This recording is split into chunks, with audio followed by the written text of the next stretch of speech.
Welcome to this introduction to exhibition design. So this is specifically for our photography students. Now before we begin, just a few things. So here's some key dates.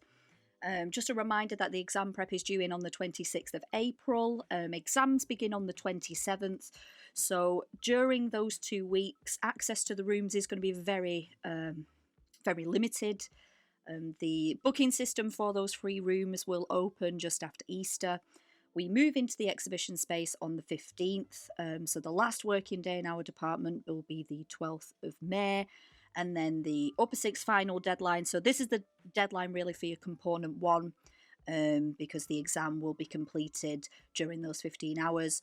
So the component 1 final deadline, everything up in your exhibition will be the 18th of May. If you've got any questions about that, please speak to your teacher. Just a reminder again, so your component 1 is worth 60% of your overall A-level and the exam is worth 40%. You do not get a separate mark for your exam prep and the work that you make in the 15 hours. All you have to do is identify what you make in the 15 hours and make sure you hand your prep in on the 26th of April. Now, all information about this is available on the HCC Art website. So you've got the list of prep minimum stages you need to complete for your prep there. There's information about the assessment and also the exam timetable that you can have a look at now. So just before we start, in terms of the way that you are assessed, so you'll know this, you have 4 assessment objectives. You all have evidence of assessment objective 1 to 3. However, in terms of assessment objective 4, often people mistake this as just being the final piece. It's not, it's how the project has developed and how it's concluded. So yes, the exhibition space and your final piece comes under the assessment objective 4, but so does your website and your sketchbooks. So just a reminder, the assessment objectives are all weighted equally, so they're all worth 25%. Again, if you have any questions, visit the website or speak to your teacher. So the exhibition design. Now, obviously, those of you that came to the exhibition last year, you'll know roughly the setup that we're going to be having. You are a large year group, so it is going to be literally a third of the size bigger, because there's over 200 of you this year. So we are going to be in another unit as well over in Bolton. But each student will get 2 walls like this, often in an L shape. And the size of each wall is 122 by 244 centimetres. Now, there is an example of this in the gallery space, or if you go into A&D 5, the panels that you see on the wall, where I put my displays, the actual sheet, that board, the pin board, is 122 by 244. So if you've got anything like you've made any final pieces, you can use that as like a reference to the sizes. But each of you will have that.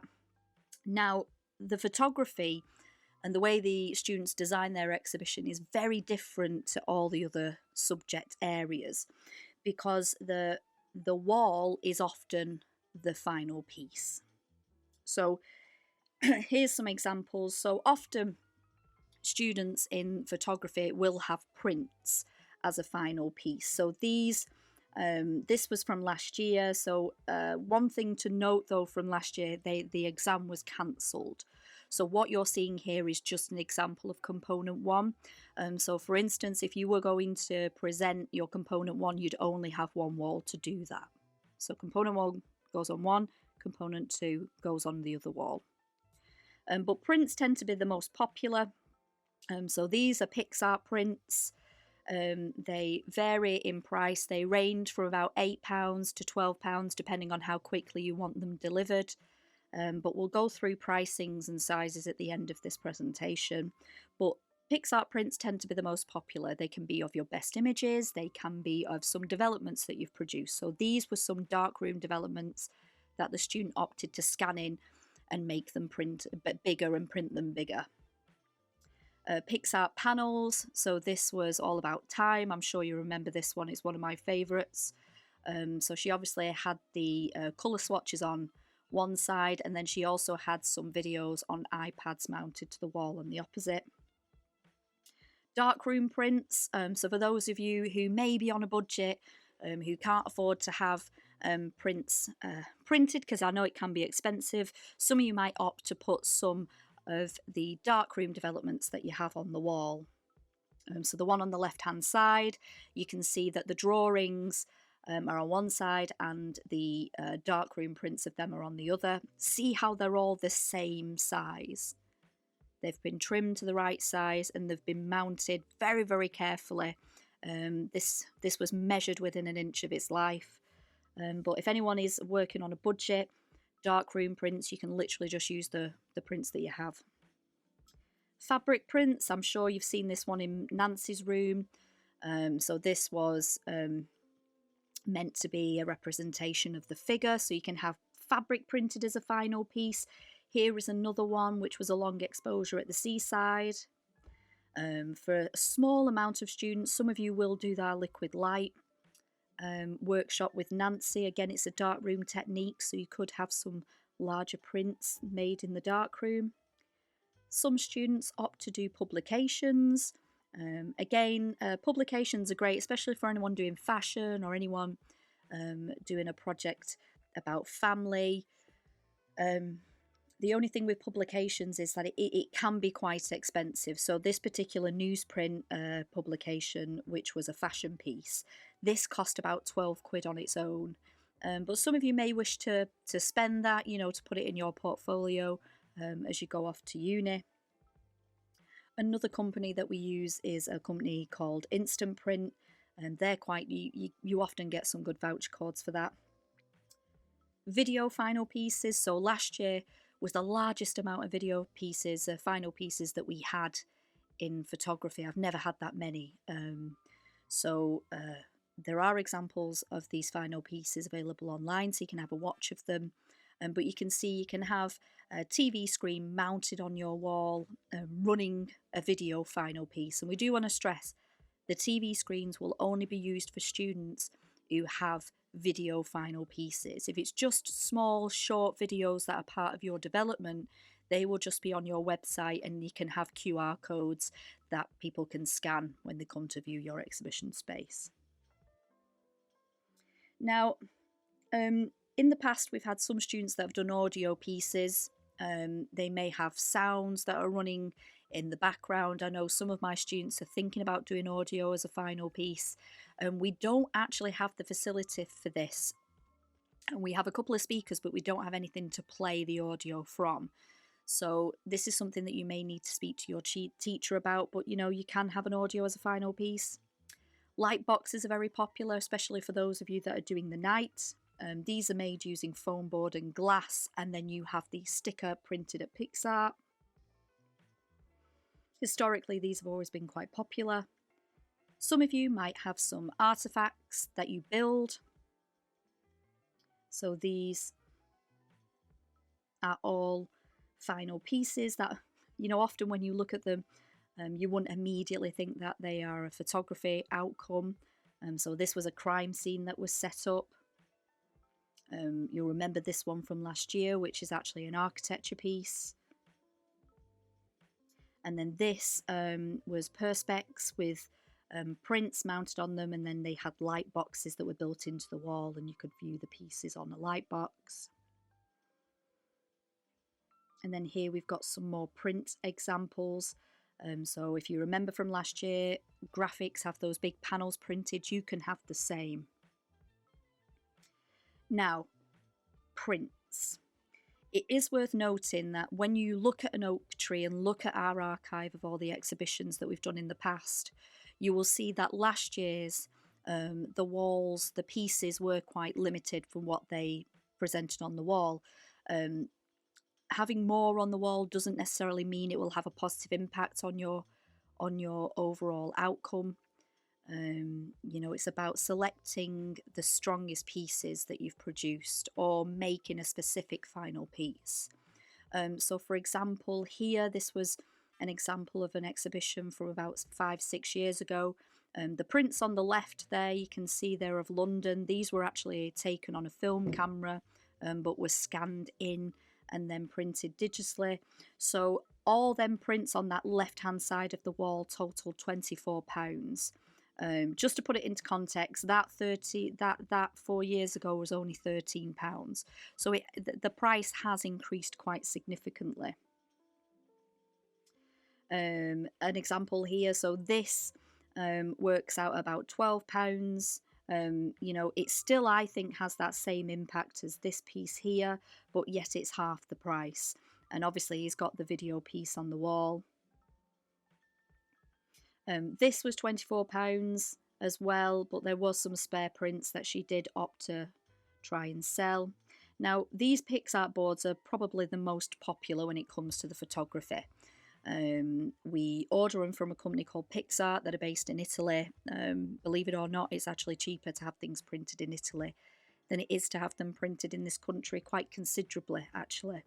So the print itself comes 70 by 100 centimetres, so it's quite a big print, and it's printed on very thin card, and something like this would cost you around £12. Now, sometimes they do have discounts and promos on these, but the £12 includes your tax, import tax as well, and it includes delivery. So, I mean, it's not too bad that in terms of pricing. I've looked in this country and I cannot get the same product for anywhere near that cheap. So what you would do is you'd have your images. So in this instance, you would have 4 of the images on the page. We'd have that printed, and then when it came, we'd just trim it, and the size of each of those prints is there. So that one of those prints equates to a quarter of this print. So panel examples. Panels like this will cost you between £7 and £10 depending on delivery. So some of you may opt to do something like that.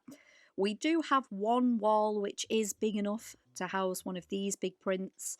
I'm not sure if anyone's planning on doing this year. If you are, please let me or Nancy know. But yeah, a print of that size, which is 3 meters by 40, 3 meters by 4 meters, not 40, would cost you about £39 delivered. And here is another panel example. So 100 by 200 would cost you about £13. So you see there where it says for your man or women, and the digital piece on the right hand side, that would cost around £13 to have printed. Now, I know some of you may not be able to afford those prints. Completely understand, and we'll try and find a way of working around that. We do have some printing facilities in college, but we can't really print that big.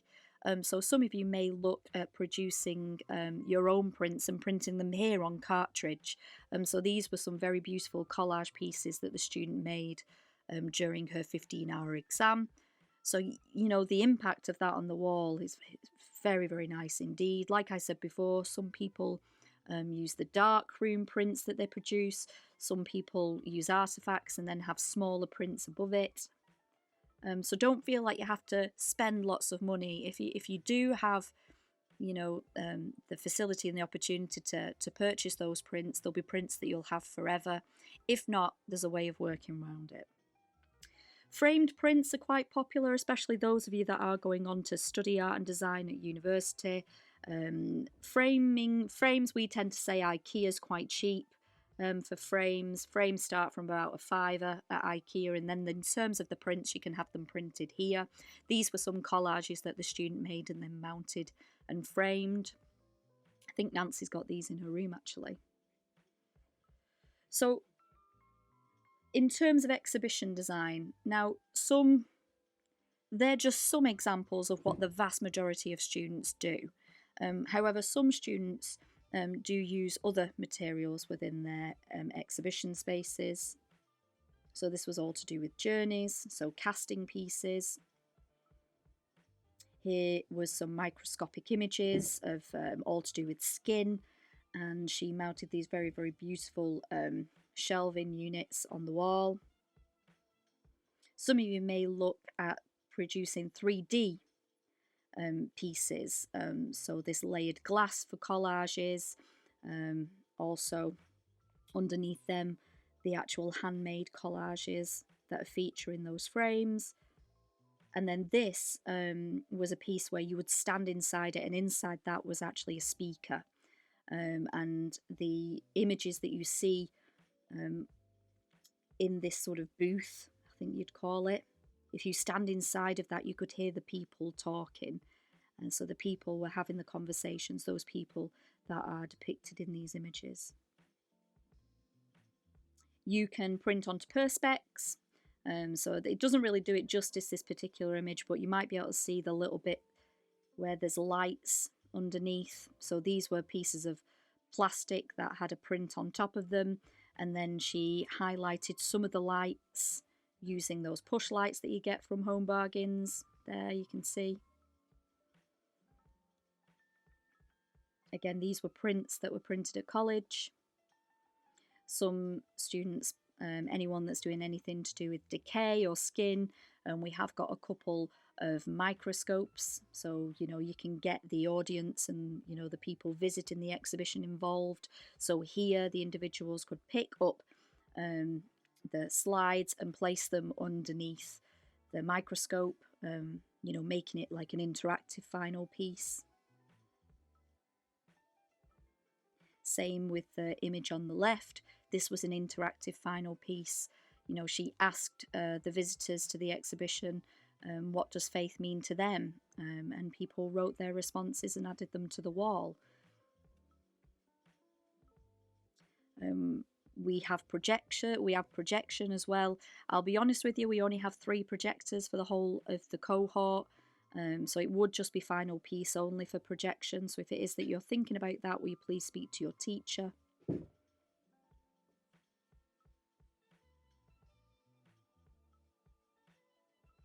So there are lots of possibilities. Now, you can visit anoaktree.org. It's got all our archive on there from the last, I think this will be exhibition number 12 or 13. I can't remember now. But it's got all the images from the past decades worth of exhibitions. So you can have a look and see what people have done in the past.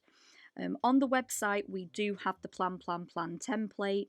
Now, as part of your website, we would like you to show the moderator your planning for the exhibition. So if you download the pages document, you can see here we've got the key. So you could look at what prints would look like on the wall. You could look at what it would be like to organise light boxes for the wall if you were to have a screen on the wall. And we'd like you to design around 5 to 6, 7 of those variations for each of your projects.